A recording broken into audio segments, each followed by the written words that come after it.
असम के जोरहाट दे विच एयरफोर्स का जहाज क्रैश, पायलट सने 5 जवान हुए शहीद। एयरपोर्ट ते लैंडिंग दौरान वापरिया हादसा। पंजाब दे विच 4 नगर कौंसलों के लिए वोटिंग का आखिरी घंटा, 4 बजे काउंटिंग होगी शुरू। दीनानगर, गुरदासपुर, कादियां ते शाम 84 दे विच पै रही वोटां। अकाली भाजपा गठजोड़ ते हरदीप पुरी का वड्डा बयान, कहा संभावित गठजोड़ दे विच वड्डे भरा दी निभावांगे भूमिका। बीजेपी देश की नहीं, विश्व की सब तो वड्डी पार्टी। ज्ञानी हरप्रीत सिंह ने ज्ञानी रघबीर सिंह दे एसआईटी नूं दित्ते बयान नूं दस्सिया गलत, कहा पंथक मर्यादा नूं कानूनी सबूत का हिस्सा बनाना सही नहीं। मेरे घर भी आई सी एसआईटी, पर मैं नहीं दिता कोई लिखती बयान। रामपुरा फुल दे विच वंदे भारत। सत श्री अकाल, न्यूज़ 18 पंजाब हरियाणा हिमाचल में दर्शकों का मैं नाम एक बार फिर तो बहुत बहुत स्वागत करती है। बुलेटिन का आगाज करते हैं अहम खबर के नाल, जिथे असम दे विच एयरफोर्स का जहाज क्रैश होया है। पायलट सने 5 जवान इस हादसे दे विच शहीद हो गए ने। दस दें कि असम के जोरहाट दे विच यह हादसा वापरिया है। सो लैंडिंग तो बाद एयरफोर्स का जहाज AN-32 क्रैश होया तो लैंडिंग के तुरंत बाद ही अग लग गई। सो इस दे विच वड्डा अपडेट हुण सामने आया है कि पायलट सने 5 जवान शहीद हो गए ने। एक पासे तस्वीरां सामने आईयां ने। सो इस जहाज दियां 2 टुकड़े होंदे नजर आए ने। सो वड्डा हादसा वापरिया है तो वड्डी मनभागी खबर तो जिस दे विच 5 जवान शहीद हो गए ने। पायलट सने 5 जवान शहीद होए ने। सो असम दे विच एयरफोर्स का जहाज क्रैश होया है। सो AN-32 जहाज है जिस दियां तस्वीरां भी सामने आईयां ने। सुदाजी की कोर्ट ऑफ इंक्वायरी के भी आदेश जारी कर दिए गए हैं। तो एक पास तस्वीर तुम देख पा रहे हो कि लैंडिंग के तुरंत बाद इसमें अग लगती है तो इस पायलट सने 5 दी शहीद हो जाते हैं। 5 जवान जो शहीद हो गए हैं। सो असम के जोरहाट तो ये तस्वीर ने जिथे रूरिया इंडियन एयरबेस ते तकरीबन सवेरे 10 बजे लैंडिंग दौरान यह हादसा वापरता है तो यह जहाज क्रैश हो जाता है। सो जिस 5 जवान शहीद हो जाते हैं। तो तस्वीरां लगातार सामने आईयां ने उस पूरे हादसे दियां। हालांकि हुण कोर्ट ऑफ इंक्वायरी के आदेश जारी कर दिए गए ने, पर हादसे की वजह है वो हाले तक सामने नहीं आई है। सो किस कारणा करके हादसा वापरिया, किस कदर यह हादसा वापरिया, लगातार इसकी जांच के हुक्म जारी कर दिए गए ने। पर यह तस्वीरों के विच वेख्या जा सकता है कि किस कदर वड्डा हादसा है वापरिया है तो जिस दे विच पायलट सने 5 जवान शहीद हो गए ने। सो लैंडिंग के तुरंत बाद अग लगी है।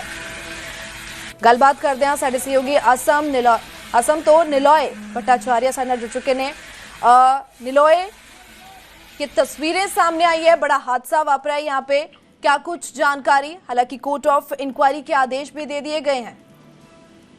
जी नवगे, सबसे पहले तो दुखद घटना है कि जिसमें से IAF ने अभी पुष्टि किया है कि उस विमान में सवार 6 इंडियन एयरफोर्स की जो स्क्वाड्रन लीडर सहित जो अन्य 5 जने थे, उनमें से 5 जन की मृत्यु हो चुकी है, वो शहीद हो गए हैं। और एक जो को पायलट है वो जोरहाट इंडियन एयरफोर्स के बेस हॉस्पिटल में उनकी इस वक्त इलाज चल रहा है, संकट में है बोल के बताया जा रहा है। AN-32 जो विमान है वो रेगुलर सॉर्टी अपने प्रशिक्षण के दौरान आज सुबह असम के जोरहाट स्थित रोरोया या इंडियन एयरफोर्स की जो एयरफोर्स स्टेशन है, जो वो विमानबंदर है, वहां पे लैंडिंग करते वक्त रनवे में रिबाउंड हो गया। वो जब विमान रनवे में लैंड करने के बाद वहां से फिर से टपका खा के रनवे से बाहर निकल के उसके बाद वहां दुर्घटनाग्रस्त हो गया। और जो आस पड़ोस के जो लोग हैं, जो रिहायशी इलाकों में जो लोग रह रहे हैं, बाउंड्री वॉल के बाहर ही काफी सारे 2-4 गांव है, वहां के जो लोग हैं उनके मुताबिक बहुत प्रचंड एक आवाज उनको सुनाई दिया है। उसके साथ धुआं निकलते हुए देखा गया, तो एक बहुत बड़ा विस्फोट हुआ है। अब जो तकनीकी कारण है कि किस वजह से ये विस्फोट हुआ है, किस लिए रिबाउंड हुआ है, उसका जो कोर्ट ऑफ इंक्वायरी है वो बिल्कुल अभी जारी है। लेकिन जो अभी रिपोर्ट है वो है कि इस हादसे में 5 वायुसेना के कर्मचारी जो है, जो चालक समेत और जो लोग वहां रेगुलर सॉर्टी के वक्त थे प्लेन के अंदर, उनमें से 5 जने की मृत्यु हो चुकी है। वो IAF द्वारा, इंडियन एयरफोर्स द्वारा उसका पुष्टि किया गया है। देखिए अगर जोरहाट की बात करें तो जोरहाट जो एयरफोर्स स्टेशन है वो स्ट्रेटेजिकली बहुत इंपॉर्टेंट है, सिविल के लिए भी और हमारे डिफेंस के लिए भी।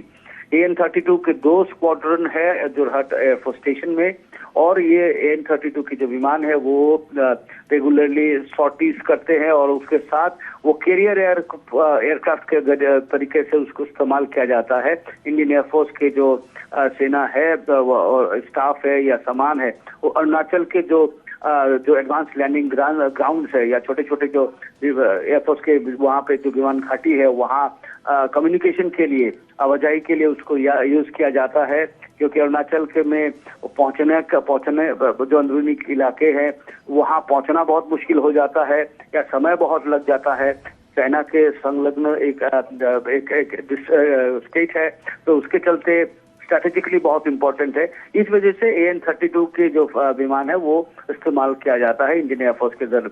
और जहां आप जो तस्वीर में देख रहे हैं आप, वहां पे एक चीज स्पष्ट है कि एयरफोर्स के एयरफील्ड के अंदर ही ये दुर्घटना हुई है, और दुर्घटना जहां हुआ है उसके सामने आप देखेंगे तो इंडियन एयरफोर्स के जो स्ट्रक्चर है वो है, जो हैंगर है जहाँ पे फाइटर एयरक्राफ्ट रखा जाता है, वो बहुत क्लियर है। और इंडियन अगौड़िया जो एयरबेस है वो सुखोई के लिए भी इस्तेमाल किया जाता है। सुखोई सॉर्टीज भी यहाँ होता है। इससे पहले इसी साल मार्च महीने में सुखोई SU-30 का एक असम के कार्बी आंगलोंग जिले में दुर्घटनाग्रस्त हो गया। वहाँ पे 2 पायलट और को पायलट दोनों ही मारे गए। तो ये दूसरी जोरहाट एयरबेस रिलेटेड एक्सीडेंट है जहाँ पे इंडियन एयरफोर्स अपने जो एयरफोर्स टीम है उनका मौत हुआ है। तो निश्चित रूप से रक्षा मंत्री भी अपने जो कंडोलेंसेस से वो अपने कंडोलेंस व्यक्त किया है इस दुखद घटना के चलते। सुबह करीबन 10 बजे का ये घटना है जी। और बताया जा रहा है कि सॉर्टी करके अरुणाचल की तरफ से घूम के आके जब लैंडिंग किया, फ्लाइट लैंडिंग भी ठीक ठाक हो गया था, उसके बाद रिबाउंड होके रनवे से बाहर निकल गया, और बाहर निकलने के बाद बगल में थोड़ी देर रुका भी था, उसके बाद वो विस्फोट हुआ। और जैसे तस्वीर बता रही है कि बीचों बीच 2 हिस्सों में बट गया पूरा प्लेन, काला धुआं चारों तरफ घिर गया, लोग वहां पे निकलने लगे। उसके बाद एम्बुलेंस से जाने लगा। एयरफोर्स के बेस हॉस्पिटल एयरफील्ड के अंदर ही है, एयरफोर्स स्टेशन के अंदर ही है। तो निश्चित रूप से उस तरीके से जो को पायलट है, को पायलट को वहां से बहुत तुरंत वहां से निकाल के दुर्घटनाग्रस्त इलाके से जो प्लेन है वहां से निकाल के हॉस्पिटल लाया गया। तो इसके चलते शायद अब एक संकट में है, लेकिन बताया जा रहा है, लेकिन 5 की मृत्यु का पुष्टि हुआ है। बिल्कुल निलॉय, ऐसे में अभी तक इंडियन फोर्स की ओर से क्या कुछ स्टेटमेंट जारी किया गया है? जी, एयरफोर्स का स्टेटमेंट नहीं, जो ट्वीट है, ट्वीट में ही एयरफोर्स लगातार अपने जो स्टेटस है इस हादसे को लेके वो लगातार वो बताया जा रहा, वो इन्फॉर्मेशन दे रहे हैं। और अभी जो फिलहाल जो इन्फॉर्मेशन है वो इन्फॉर्मेशन एयरफोर्स की तरफ से ट्वीट के जरिए ही बताया गया है कि 5 एयरफोर्स की जो उनका स्क्वाड्रन लीडर और उनके जो अन्य फ्लाइट क्रू थे उनका मौत इस दुखद घटना में हुई है। और एक जो उनका को पायलट वहां से रेस्क्यू करके बेस हॉस्पिटल में लाया गया है। बेस हॉस्पिटल में इस वक्त उस को पायलट का इलाज हो रही है। और इस घटना का जो तफ्तीश है कि तकनीकी किस वजह से ये हादसा हुआ है वो बिल्कुल निश्चित किया गया है, और उसका तहकीकात उनके ऑफिसर्स कर रहे हैं। जी बिल्कुल निलॉय, आपका बहुत बहुत शुक्रिया तमाम जानकारी के लिए।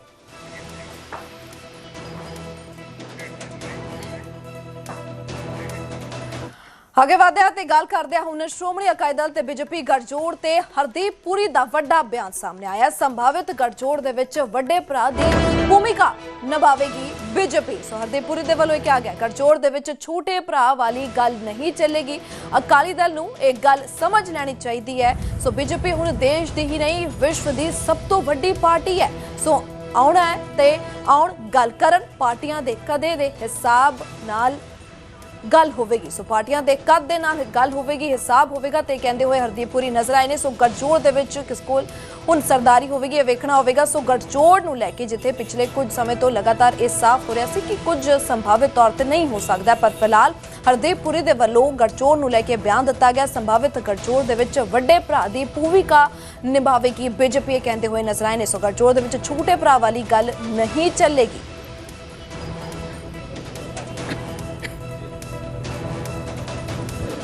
ਤੁਹਾਡਾ ਇੱਕ ਬਿਆਨ ਵੀ ਆਇਆ 2027 ਦੇ ਵਿੱਚ ਜੇਕਰ ਅਕਾਲੀ ਦਲ ਛੋਟੇ ਭਾਈ ਦੀ ਭੂਮਿਕਾ ਚ ਆਉਂਦਾ ਤੇ ਉਹਦੇ ਬਾਰੇ ਕੀ ਕਹਿਣਾ ਚਾਹੁੰਦੇ ਵੀ ਨਹੀਂ ਦੇਖੋ ਇਹ ਪ੍ਰੈਸ ਕਾਨਫਰੰਸ ਹੈਗੀ ਮਾਨनीय ਪ੍ਰਧਾਨ ਮੰਤਰੀ ਜੀ ਨੇ 12 ਸਾਲ ਤੇ ਪਰ ਤੁਹਾਨੂੰ ਪਤਾ ਤੁਸੀਂ ਤੁਹਾਡੇ ਨਾਲ ਮੈਂ ਪਹਿਲੇ ਬੜੀ ਵਾਰੀ ਇੰਟਰੈਕਟ ਕਰ ਚੁੱਕਾ ਮੈਂ ਕਦੀ ਪੋਲੀਟੀਕਲ ਸਵਾਲ ਦੇਣ ਦਾ तो जवाब देना मैं झिझकता नहीं हाँ मैं तो एक गल दसना इस वक्त बीजेपी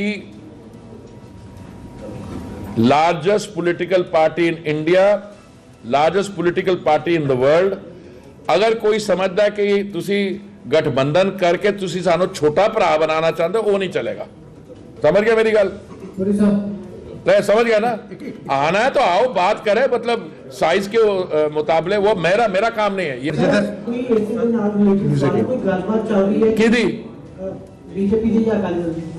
यार गलबात चल रही हो कि मैंने समझा नहीं मैंने सुनया इतने मनो अध्यक्ष जी कह रहे लोग आके कहते जो हमारी बात होगी होने वाली है पिछली बारी मैं सुन रहा 2024 कहने जी कि 13 तो सीटा ने लोकसभा 3 लै लो जी मैं जी ले लो 3 लै लो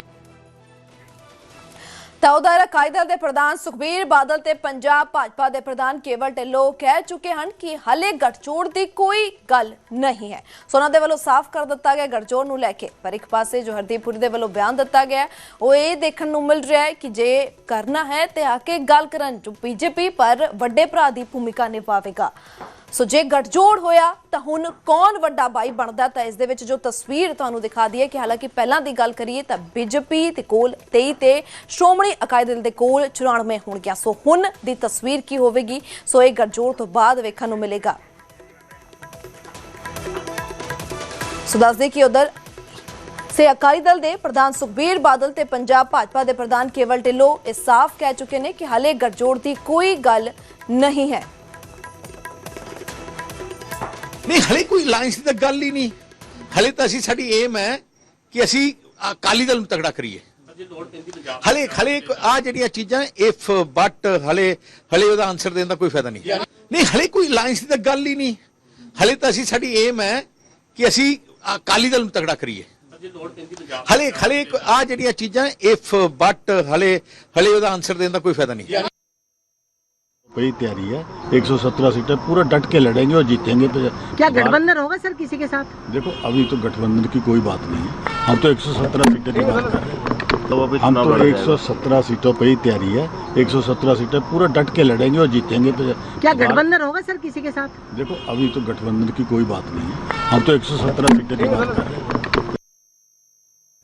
ਅੱਗੇ ਵਧਦੇ ਤੇ ਗੱਲ ਕਰਦੇ ਹਾਂ ਸ਼੍ਰੋਮਣੀ ਅਕਾਲੀ ਦਲ ਬੀਜੇਪੀ ਦੇ ਗੱਠਜੋੜ ਤੇ ਕੇਂਦਰੀ ਮੰਤਰੀ ਮਨੋਹਰ ਲਾਲ ਦਾ ਬਿਆਨ ਸਾਹਮਣੇ ਆਇਆ ਹੈ ਇਹ ਇੱਕ ਪਾਲਿਸੀ ਮੈਟਰ ਹੈ ਮਨੋਹਰ ਲਾਲ ਨੇ ਕਿਹਾ ਗਿਆ ਇਸ ਦਾ ਫੈਸਲਾ ਸੈਂਟਰਲ ਲੀਡਰਸ਼ਿਪ ਲਵੇਗੀ ਸੋ ਅਗਲੀ ਰਣਨੀਤੀ ਲੀਡਰਸ਼ਿਪ ਹੀ ਬਣਾਏਗੀ ਸੋ ਸਮੇਂ ਤੋਂ ਪਹਿਲਾਂ ਕੁਝ ਵੀ ਦੱਸਣਾ ਸਹੀ ਨਹੀਂ ਹੈ ਸੋ ਮਨੋਹਰ ਲਾਲ ਦੇ ਵੱਲੋਂ ਸਾਫ਼ ਕਰ ਦਿੱਤਾ ਗਿਆ ਕਿ ਗੱਠਜੋੜ ਤੋਂ ਬੋਲਦੇ ਹੋਏ ਉਹ ਨਜ਼ਰ ਆਏ ਨੇ ਕਿ ਲੀਡਰਸ਼ਿਪ ਦੇ ਵੱਲੋਂ ਹੀ ਫੈਸਲਾ ਲਿਆ ਜਾਵੇਗਾ ਸੋ ਅਗਲੀ ਰਣਨੀਤੀ ਉਹਨਾਂ ਦੇ ਵੱਲੋਂ ਹੀ ਬਣਾਈ ਜਾਏਗੀ ਤਾਂ ਉਤੀ ਸਮੇਂ ਤੋਂ ਪਹਿਲਾਂ ਇਸ ਬਾਰੇ ਕੁਝ ਵੀ ਕਹਿਣਾ ਕੁਝ ਵੀ ਦੱਸਣਾ ਸਹੀ ਨਹੀਂ ਹੈ ਸੋ ਮਨੋਹਰ ਲਾਲ ਖੱਟਰ ਦੇ ਵੱਲੋਂ ਗੱਠਜੋੜ ਨੂੰ ਲੈ ਕੇ ਇਹ ਗੱਲ ਕਹੀ ਹੈ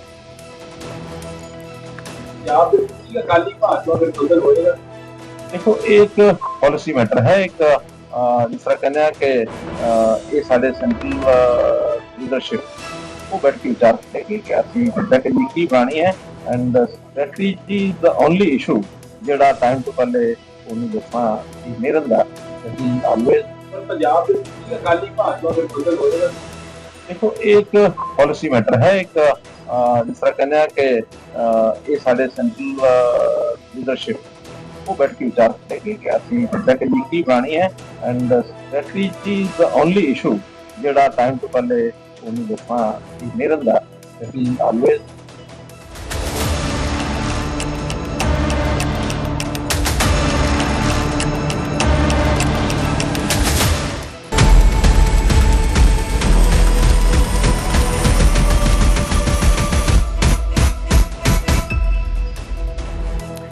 ਤੇ ਗੱਲ ਕਰਦੇ ਹਾਂ ਨਵੰਬਰ ਦੇ ਵਿੱਚ ਚੋਣਾਂ ਦੀਆਂ ਚਰਚਾਵਾਂ ਤੇ ਸਿਆਸੀ ਹਲਚਲ ਤੇਜ਼ ਹੁੰਦੀ ਨਜ਼ਰ ਆ ਰਹੀ ਹੈ ਸੁਖਬੀਰ ਬਾਦਲ ਤੇ ਕੇਜਰੀਵਾਲ ਤੋਂ ਬਾਅਦ ਹੁਣ ਜਾਖੜ ਦਾ ਬਿਆਨ ਸਾਹਮਣੇ ਆਉਂਦਾ ਹੈ ਤੇ ਜ਼ਾਬਤਾ ਲੱਗਣ ਦੇ ਵਿੱਚ ਸਿਰਫ 2 ਮਹੀਨੇ ਹੀ ਰਹਿ ਗਏ ਨੇ ਸੁਨੀਲ ਜਾਖੜ ਦੇ ਵੱਲੋਂ ਕਿਹਾ ਗਿਆ ਸੋ ਆਮ ਆਦਮੀ ਪਾਰਟੀ ਸੁਪਰੀਮੋ ਕਹਿ ਰਹੇ ਸੀ ਕਿ ਨਵੰਬਰ ਦੇ ਵਿੱਚ ਚੋਣਾਂ ਆ ਜਾਣੀਆਂ ਨੇ। ਜੇ ਨਵੰਬਰ ਦੇ ਵਿੱਚ ਚੋਣਾਂ ਹੋਈਆਂ ਤਾਂ 2.5 ਮਹੀਨਿਆਂ ਨੂੰ ਕੋਡ ਲੱਗ ਜਾਣਾ ਹੈ। ਸੋ ਕੇਵਲ ਢਿੱਲੋਂ ਨੇ ਵੀ ਇਹ ਦੁਹਰਾਈ ਹੈ ਕਿ ਨਵੰਬਰ ਦੇ ਵਿੱਚ ਚੋਣਾਂ ਦੀ ਗੱਲ। ਸੋ ਕੱਲ ਕੇਜਰੀਵਾਲ ਨੇ ਨਵੰਬਰ ਦੇ ਵਿੱਚ ਚੋਣਾਂ ਹੋਣ ਦੀ ਗੱਲ ਆਖੀ ਸੀ। ਹਾਲਾਂਕਿ ਇਸ ਤੋਂ ਪਹਿਲਾਂ ਸੁਖਬੀਰ ਬਾਦਲ ਦੇ ਵੱਲੋਂ ਨਵੰਬਰ ਦੇ ਵਿੱਚ ਚੋਣਾਂ ਹੋਣ ਦੀ ਗੱਲ ਉਹ ਕਰ ਚੁੱਕੇ ਨੇ, ਤਾਂ ਜਿਸ ਤੋਂ ਬਾਅਦ ਜਾਖੜ ਦੇ ਵੱਲੋਂ ਵੀ ਇਹ ਕਹਿ ਦਿੱਤਾ ਗਿਆ। ਸੋ 27 ਤੋਂ ਪਹਿਲਾਂ ਹੀ ਇਹ ਇਲੈਕਸ਼ਨ ਹੋਣਗੇ, ਤਾਂ ਜਿਸ ਨੂੰ ਲੈ ਕੇ ਇਹ ਚਰਚਾਵਾਂ ਹੋਰ ਵੱਧਦੀਆਂ ਨਜ਼ਰ ਆ ਰਹੀਆਂ ਨੇ। ਸੋ ਸਿਆਸੀ ਗਲੈਰਿਆਂ ਦੇ ਵਿੱਚ ਇਹ ਵਿਸ਼ਾ ਵੱਧਦਾ ਨਜ਼ਰ ਆ ਰਿਹਾ ਹੈ। ਮਹੀਨੇ ਹੀ 2 ਰਹਿ ਗਏ, 2 ਮਹੀਨੇ ਰਹਿ ਗਏ ਸਾਹਿਬ। ਲੋਕ ਕਹਿਣਗੇ ਵੀ ਤੂੰ ਵੀ ਉਹ ਕਾਂਗਰਸ ਪ੍ਰਧਾਨ ਵਾਂਗੂ ਤੇਰਾ ਆંકੜੇ ਵੀ ਵਿਗੜੇ ਖੜੇ ਹੈਗੇ। ਨਹੀਂ, ਮੈਨੂੰ ਪਤਾ ਸਾਹਿਬ, ਕਿਉਂਕਿ ਮੈਂ ਉਹਨਾਂ ਦੀ ਗੱਲ ਕਰੀ ਜਾਂਦਾ। ਇਹਨਾਂ ਦੇ ਪ੍ਰਧਾਨ ਕਹਿ ਰਹੇ ਸੀ, ਸੁਪਰੀਮੋ ਕਹਿ ਰਹੇ ਸੀ ਵੀ ਨਵੰਬਰ 'ਚ ਇਲੈਕਸ਼ਨ ਆ ਜਾਣਾ। ਜੇ ਨਵੰਬਰ 'ਚ ਇਲੈਕਸ਼ਨ ਆ ਜਾਣਾ ਸਾਥੀਓ, ਫਿਰ ਦੇਖ ਲਓ ਕੋਰਟ 2 ਮਹੀਨਿਆਂ ਨੂੰ 2.5 ਮਹੀਨਿਆਂ ਨੂੰ ਕੋਰਟ ਲੱਗ ਜਾਣਾ ਸਾਹਿਬ। फिर देख लो साथियों, थारो है क्या है जो बंगाल में हो रहा है ना साहब। पूरी की पूरी जो टीएमसी थी, कहते ममता जी हार नहीं सकती, बिहार आ नहीं सकता, लालू जी आ नहीं सकते। अब कहां है जी लालू जी? कहां है? अरे ममता जी कहां है? एक खुशहाल पंजाब होएगा, वो कदों होएगा?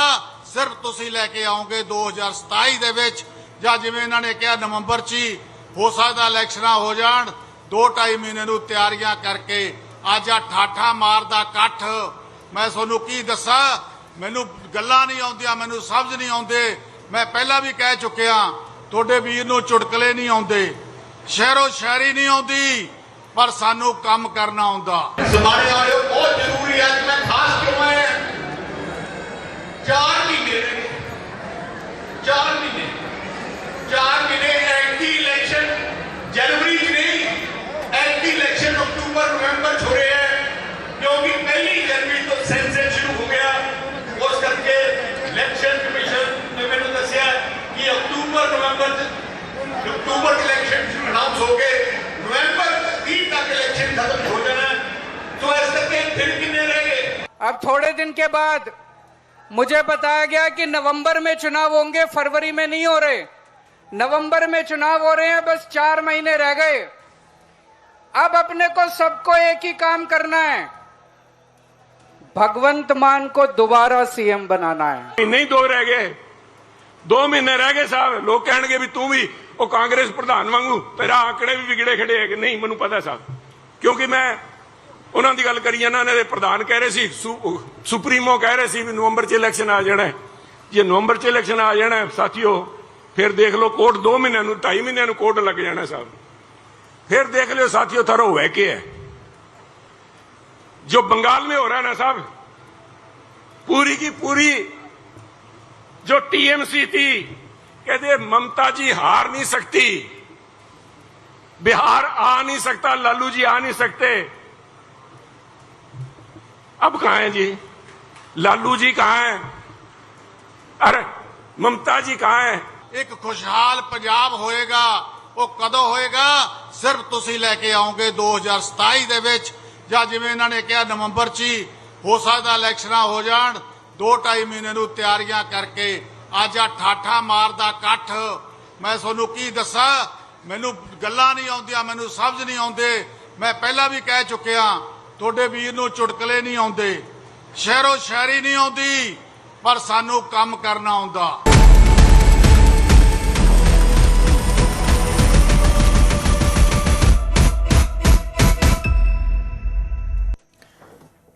ਅੱਗੇ ਵਧਦਿਆਂ ਦੀ ਗੱਲ ਕਰਦੇ ਹਾਂ। ਜੰਡਿਆਲਾ ਗੁਰੂ ਦੇ ਪਿੰਡ ਜੱਬੋਵਾਲ ਦੇ ਵਿੱਚ ਫਾਇਰਿੰਗ ਦੀ ਵਾਰਦਾਤ ਨੂੰ ਅੰਜਾਮ ਦਿੱਤਾ ਗਿਆ। ਗੋਲੀਆਂ ਮਾਰ ਕੇ ਨੌਜਵਾਨ ਦਾ ਕਤਲ ਕਰ ਦਿੱਤਾ ਗਿਆ। ਅਣਪਛਾਤਿਆਂ ਨੇ ਵਾਰਦਾਤ ਨੂੰ ਅੰਜਾਮ ਦਿੱਤਾ ਹੈ। ਸੋ ਦੁਕਾਨ ਬੰਦ ਕਰਕੇ ਵਾਪਸ ਜਾ ਰਿਹਾ ਸੀ ਮਨਜਿੰਦਰ ਸਿੰਘ ਕਿ ਇਸ ਦੌਰਾਨ ਗੋਲੀਆਂ ਮਾਰੀਆਂ ਗਈਆਂ ਨੇ ਤੇ ਦੱਸਦੇ ਕਿ ਕਰੀਬਨ 4 ਗੋਲੀਆਂ ਮਨਜਿੰਦਰ ਨੂੰ ਲੱਗੀਆਂ ਨੇ। ਹਾਲਾਂਕਿ ਹਸਪਤਾਲ ਲੈ ਜਾਂਦਿਆਂ ਸਮੇਂ ਮਨਜਿੰਦਰ ਸਿੰਘ ਦੀ ਮੌਤ ਹੋ ਗਈ ਹੈ। ਉੱਥੇ ਕਾਂਗਰਸ ਪਾਰਟੀ ਦੇ ਨਾਲ ਸੰਬੰਧਿਤ ਦੱਸੇ ਜਾ ਰਹੇ ਨੇ ਮਨਜਿੰਦਰ ਸਿੰਘ। ਸੋ ਸ਼ਰੇਆਮ ਫਾਇਰਿੰਗ ਦੀ ਵਾਰਦਾਤ ਨੂੰ ਅੰਜਾਮ ਦਿੱਤਾ ਗਿਆ। ਅਣਪਛਾਤੇ ਹਮਲਾਵਰ ਪਹੁੰਚਦੇ ਨੇ ਤਾਂ ਜਿਸ ਤੋਂ ਬਾਅਦ ਵਾਰਦਾਤ ਨੂੰ ਅੰਜਾਮ ਦਿੰਦੇ ਨੇ, ਤਾਬੜਤੋੜ ਗੋਲੀਆਂ ਚਲਾਉਂਦੇ ਨੇ ਤੇ ਮੌਕੇ ਤੋਂ ਫਰਾਰ ਹੋ ਗਏ ਨੇ। ਫਿਲਹਾਲ ਦੀ ਘੜੀ ਇੱਕ ਪਾਸੇ ਤਸਵੀਰਾਂ ਜਿੱਥੇ ਪੁਲਿਸ ਦੇ ਵੱਲੋਂ ਲਗਾਤਾਰ ਹੁਣ ਜਾਂਚ ਸ਼ੁਰੂ ਕਰ ਦਿੱਤੀ ਗਈ ਹੈ, ਪਰ ਕੀ ਕਾਰਨ ਰਹੇ ਨੇ ਇਸ ਵਾਰਦਾਤ ਨੂੰ ਅੰਜਾਮ ਦੇਣ ਨੂੰ ਲੈ ਕੇ ਲਗਾਤਾਰ ਇਸ ਮਾਮਲੇ ਦੇ ਵਿੱਚ ਪੁਲਿਸ ਦੇ ਵੱਲੋਂ ਜਾਂਚ ਕੀਤੀ ਜਾ ਰਹੀ ਹੈ। ਸੋ ਜੰਡਿਆਲਾ ਗੁਰੂ ਤੋਂ ਇਹ ਤਸਵੀਰਾਂ ਸਾਹਮਣੇ ਆਈਆਂ ਨੇ। ਇੱਕ ਵਾਰ ਫਿਰ ਤੋਂ ਫਾਇਰਿੰਗ ਦੇ ਨਾਲ ਇਲਾਕੇ ਦੇ ਵਿੱਚ ਦਹਿਸ਼ਤ ਦਾ ਮਾਹੌਲ ਪਾਇਆ ਜਾ ਰਿਹਾ ਹੈ। ਸੋ 4 ਗੋਲੀਆਂ ਦੇ ਨਾਲ ਉਸ ਨੂੰ ਮੌਤ ਦੇ ਘਾਟ ਉਤਾਰ ਦਿੱਤਾ ਗਿਆ। ਸੋ ਸ਼ਰੇਆਮ ਫਾਇਰਿੰਗ ਦੀ ਇੱਕ ਹੋਰ ਵਾਰਦਾਤ ਤਸਵੀਰ ਵੇਖਣ ਨੂੰ ਮਿਲ ਰਹੀ ਹੈ।